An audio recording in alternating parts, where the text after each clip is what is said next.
Salut à tous, c'était X-Value, j'espère que vous allez bien. On se retrouve pour une nouvelle vidéo et aujourd'hui on va parler en détail de la gestion de bankroll. Je vous ai souvent parlé de la gestion de bankroll avec la règle des 1%, mais dans cette vidéo on va vraiment se concentrer sur ce sujet et vraiment je vais vous expliquer en détail la gestion de bankroll.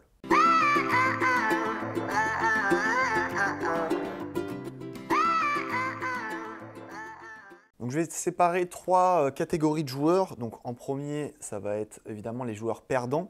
Il va y avoir à peu près 90% des joueurs perdants au poker. Donc c'est vraiment énorme. Après, il y a ce qu'on appelle les joueurs en cours de progression, c'est-à-dire que des fois ils perdent, des fois ils gagnent, des fois ils perdent, des fois ils gagnent. Mais bon, si on regarde vraiment sur le long terme, ils vont perdre. Mais bon, j'appelle ça quand même les joueurs en cours de progression. Et enfin, les 10% restants, ça va être évidemment les joueurs gagnants. Donc dans un premier temps, je vais m'occuper des joueurs perdants. Donc déjà, si vous êtes un joueur perdant, vous avez juste à regarder vos courbes, si vous déposez à chaque fois de l'argent, c'est facile de le savoir. Si vous êtes un joueur perdant, vous allez devoir vous fixer des objectifs. Et pourquoi vous jouez au poker concrètement? Parce que si c'est juste un plaisir, si vous consacrez un petit peu de votre argent, c'est un plaisir, que vous mettez dans le poker, mais que vous perdez, c'est juste pour vous amuser, j'ai envie de vous dire, c'est pas très grave. Voilà, tout le monde a des plaisirs qui lui coûtent plus ou moins d'argent. Si vous, c'est le poker et que vous ne décidez pas forcément de vouloir progresser, si c'est vraiment une passion, vous jouez de temps en temps, vous mettez de l'argent, hop, vous perdez, bon, tant pis. Eh bien, ces joueurs-là, j'ai envie de dire, continuez, si vous ne voulez pas progresser, si vous voulez juste jouer comme ça de temps en temps, continuez, faites-vous plaisir.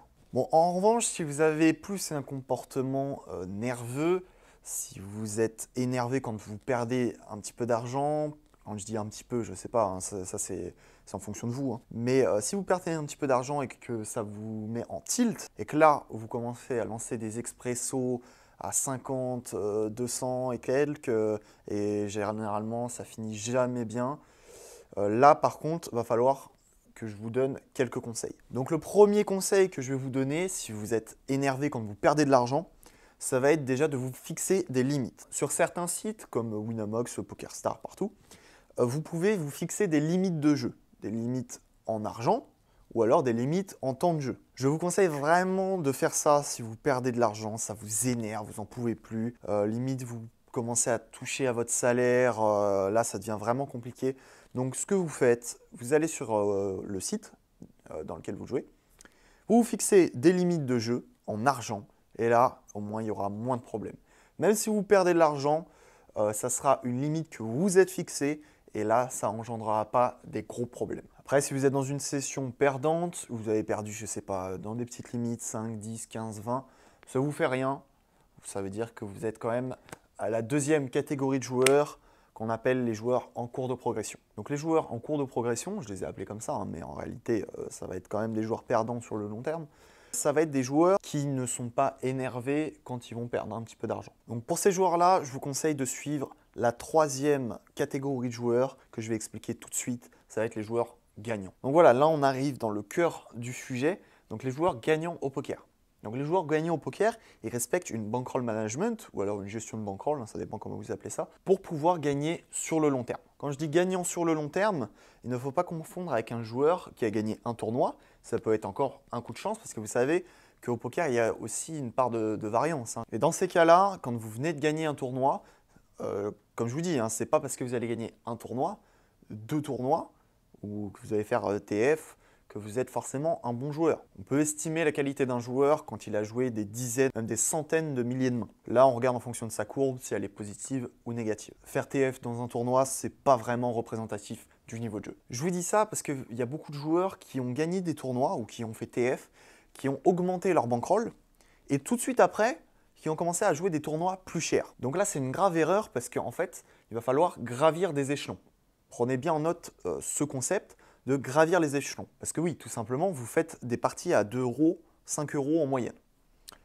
Vous venez de gagner un tournoi, je ne sais pas, 1008, vous prenez 2000 euros.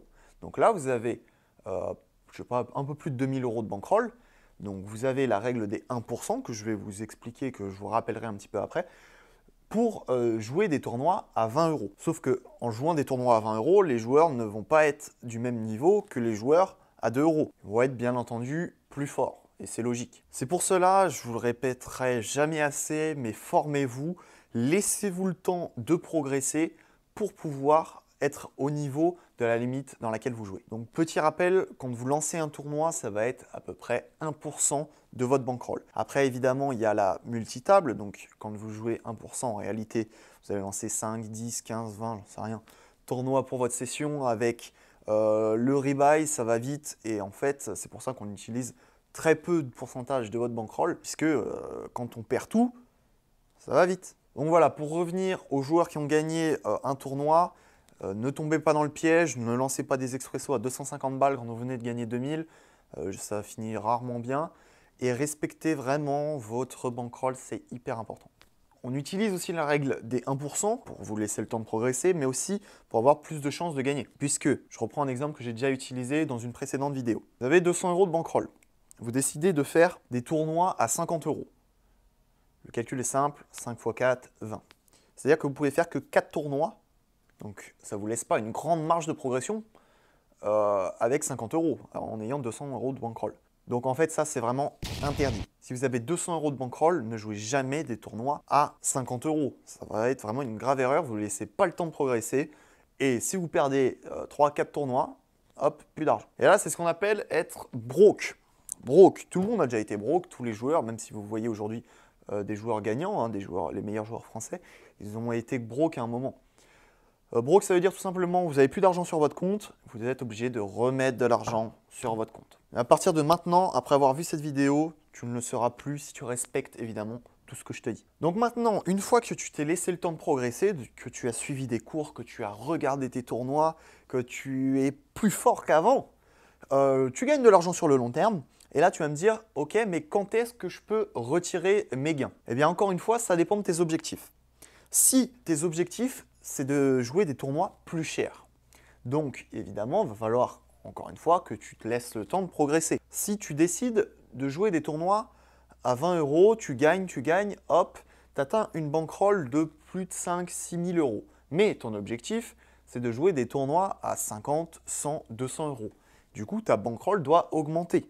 Donc, il va te falloir la bankroll adéquate par rapport au tournoi que tu veux jouer. Donc, en moyenne, si tu veux jouer des tournois à 100 €, il va te falloir plus de 10 000 € de bankroll, des tournois à 250, plus de 25 000, etc., etc. Si en revanche, ton but c'est juste de te faire des petits salaires par mois, des complétements de revenus, tu décides de faire des tournois à 5-10 €, donc 10 € de buy-in, 10 € d'entrée, il va te falloir plus de 1000 €. Et là, dans ce cas, je te conseille à peu près, hein, si tu ne veux pas monter, si tu ne veux pas faire de tournois à 20 € de buy-in, 50 € de buy-in, etc., là, il va falloir que tu te fixes des limites, mais des limites positives cette fois-ci. C'est-à-dire que là, bon après c'est toujours bénéf, hein, tu vas te dire, ok, tout ce qui est au-dessus de 1500, c'est pour des tournois à 10 € d'entrée, tout ce qui est au-dessus de 1500, bah, je retire et ça vient sur mon compte. Et là, c'est pareil pour les tournois à 20 €, il va te falloir 2000 € de bankroll, on va dire une marge, allez, 2005. Tout ce qui est au-dessus de 2005, eh bien hop, ça devient dans ta poche. Mais je te conseille pas, hein, si tu as gagné, je sais pas, par exemple les Winamax Series, tu as fait 20 000 € de bénéf, commence pas à vouloir jouer des tournois à 250, faire un achat abusif. C'est vraiment dommage parce que tu vois souvent des joueurs, après les Winamax Series, hein, des joueurs qui vont jouer des tournois à 250 et en fait, bah, ils font des tournois, ils les perdent parce que les mecs ils sont habitués.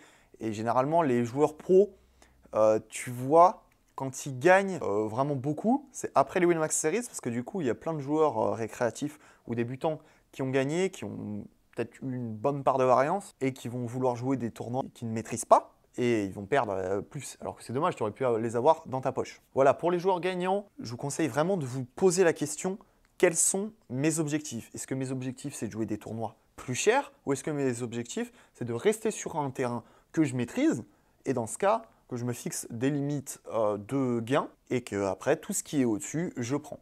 Donc voilà, si je dois résumer la vidéo, si vous êtes un joueur perdant mais qui consacre une bankroll pour le plaisir du poker, si vous avez vraiment envie de jouer, vous aimez ça, si vous consacrez un truc qui ne va pas impacter votre vie, ça ne va pas vous empêcher de manger, de boire, de faire ce que vous voulez, écoutez, c'est votre plaisir, vous en faites ce que vous voulez. Il y en a qui fument, qui vont perdre de l'argent, il y en a qui vont partir en voyage. Si votre plaisir, c'est le poker, eh bien faites-vous plaisir. Si en revanche, vous perdez de l'argent, vous êtes énervé, vous êtes frustré, là, du coup, fixez-vous des limites de jeu, que ce soit des limites en argent ou des limites de temps de jeu, parce qu'il y a aussi les gens qui vont perdre de l'argent, qui vont rejouer le lendemain, le surlendemain, et au final, ils ne peuvent plus vivre après. Donc là, ça devient vraiment dangereux.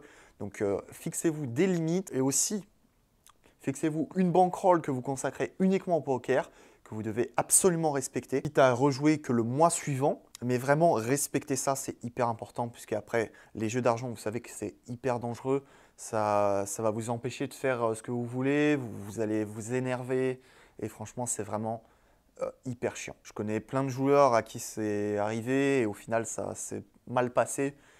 Donc respectez vraiment ce que je suis en train de vous dire, c'est mieux pour vous et aussi mieux pour votre entourage. Si vous êtes en cours de progression, vous inquiétez pas, tout le monde est passé par cette étape. Vous allez finir par gagner et quand vous allez gagner, vous allez être très satisfait. Mais voilà, restez focus sur vos objectifs, continuez de progresser, prenez des cours, formez-vous, regardez vos tournois, analysez, il y a plein de trucs pour progresser franchement. Mais ne lâchez rien, ça va finir par rentrer. Et enfin, pour les 10% qui gagnent de l'argent au poker, respectez cette bankroll stricte, la règle des 1%, laissez-vous le temps aussi de progresser si vous voulez jouer des limites supérieures. Donc, à partir de cette vidéo, j'ai envie que vous posiez la question suivante. Je vous ai déjà dit tout à l'heure, mais quels sont vos objectifs? Une fois que vous avez répondu à cette question, ça va vous permettre de respecter une bankroll adéquate. Voilà, j'espère que cette vidéo gestion de bankroll vous a plu, ou bankroll management, vous appelez ça comme vous voulez. Si c'est le cas, n'hésitez pas à mettre un pouce bleu,